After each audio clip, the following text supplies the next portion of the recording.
આજથી વડોદરાના વિશ્વામિત્રીના મગરોની મત ગણતરીની કામગીરી હાથ ધરવામાં આવી છે। આ કામગીરી 2 દિવસ કરવામાં આવશે।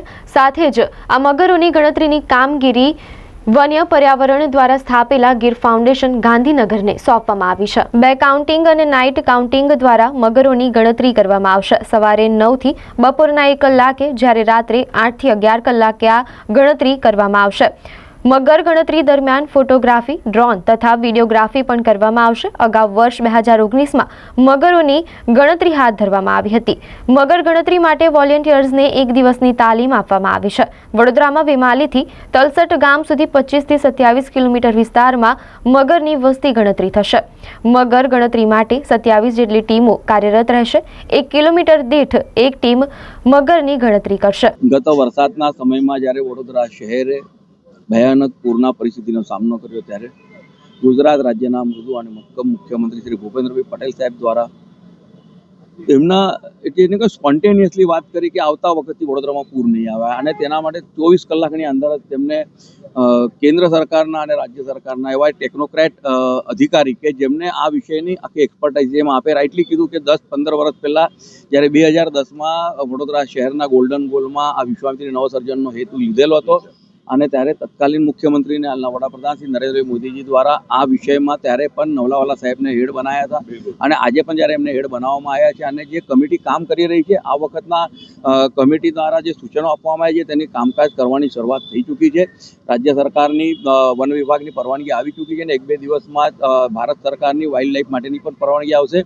વિશ્વામિત્રી નદીમાં જે વન્યજીવો છે તેમને બધાને સુરક્ષિત રીતે સ્થળાંતરિત કરીને વિશ્વામિત્રી નદીને ઊંડી અને પહોળી કરીને અને ફક્ત વડોદરા શહેરમાંથી જ નહીં, રાજ્ય સરકાર દ્વારા સિંચાઈ વિભાગ દ્વારા વડોદરાના કોર્પોરેશનના હદની બહારની પણ નદીને એને ઊંડું કરવાનું અને વિસ્તારિત કરવાનું, જેથી કરીને તેની વહન ક્ષમતા વધે તેના માટેના પ્રયત્નો હાથ ધરેલા છે અને આજથી જ ગીર ફાઉન્ડેશન જે ગુજરાત સરકારની વેટલેન્ડ માટેની નોડલ એજન્સી તેના દ્વારા આજથી જ તેમને મગરોની ગણતરી શરૂ કરી, એટલે 5 વર્ષ પહેલાં 19માં કર્યું હતું, આજે ફરીથી ચાલુ થઈ છે।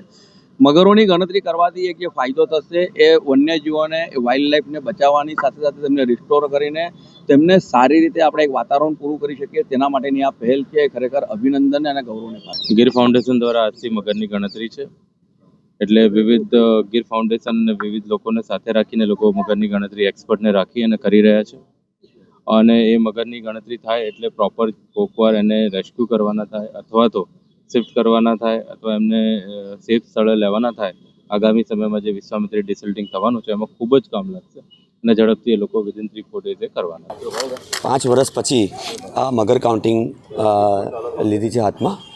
આમાં જે વડોદરાનો જે પટ્ટો ચાલુ થાય છે દેણા ગામથી લઈને તો વડસર ગામ સુધી એની આસપાસના તળાવ ને બીજા બધા નદીઓ બી કવર કરી લીધી છે, જેમ કે જામવા, ડાઢર અને નાના મોટા તળાવો। તમે જોયું હશે કે ફ્લડ દરમિયાન બરોડા શહેરમાં વિવિધ જગ્યાએ મગરો ઘૂસી આવે છે, તો એ જ રીતે આજુબાજુના તળાવોમાં બી મગરનો વસવાટ છે।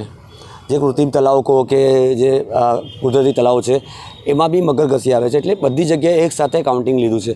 સવારે 9 વાગ્યાથી કાઉન્ટિંગ ચાલુ કર્યું છે, તો આ 1 વાગ્યા સુધી આ પ્રક્રિયા ચાલુ રહેશે। હમણાં ઠંડીના સિઝનમાં કેવું છે, બાસ્કિંગમાં તાપ લેવા માટે મગર બહાર બેસતા હોય છે, એટલે જે જીપીઆર લોકેશનના હિસાબે બી અને ડ્રોનની હિસાબે બી અને ફોટોગ્રાફીથી અમે લોકો એનું પૂરેપૂરું ડેટા અમે લોકો કવર કરી રહ્યા છીએ અને સાંજના 8 વાગ્યા પછી 11 વાગ્યા સુધી કાઉન્ટિંગ થશે। એ ટોર્ચ મારીને અમે લોકો એનું કાઉન્ટિંગ કરીશું।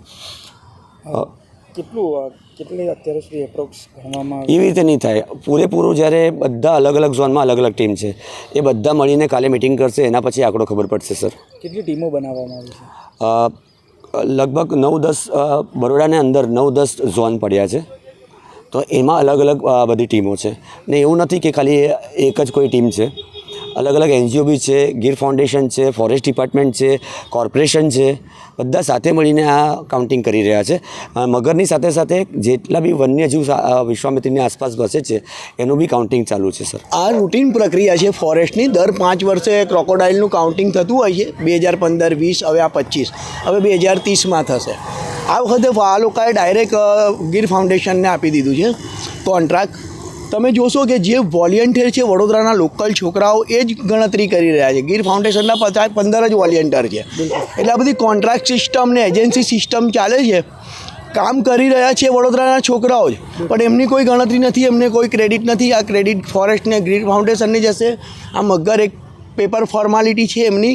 આનાથી મગરનો કોઈ બચાવ થશે કે મગરની બહુ આ લોકોને કાળજી છે એવું કંઈ સાબિત કરી રહ્યા છે, પણ એવું કંઈ જરૂરી નથી. આ અત્યારે ખાલી પેપર ફોર્માલિટી છે. એક પર્યાવરણ પ્રેમી તરીકે કેવી રીતે જુઓ છો?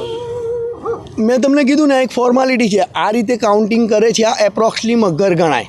ખરો મગરનો ખેલ તો આ લોકો આ કાઉન્ટિંગ પછી ચાલુ કરશે, જે આમાંથી કાઢીને એન્ક્લોઝરમાં નાખવાના છે. એનો એ લોકોને વિરોધનો બી સામનો કરવો પડશે. પણ અત્યારે આ જે ચાલી રહ્યું છે એક દર વર્ષનું રૂટીન છે, પેપર ફોર્માલિટી છે. બહુ એના માટે મગરને કોઈ ફાયદો થવાનો નથી. ગણતરી થઈ ગયા પછી મગરનો તો અત્યારે દુર્દશા થવાની જ છે. શું નામ આપનું? સંજય સોની.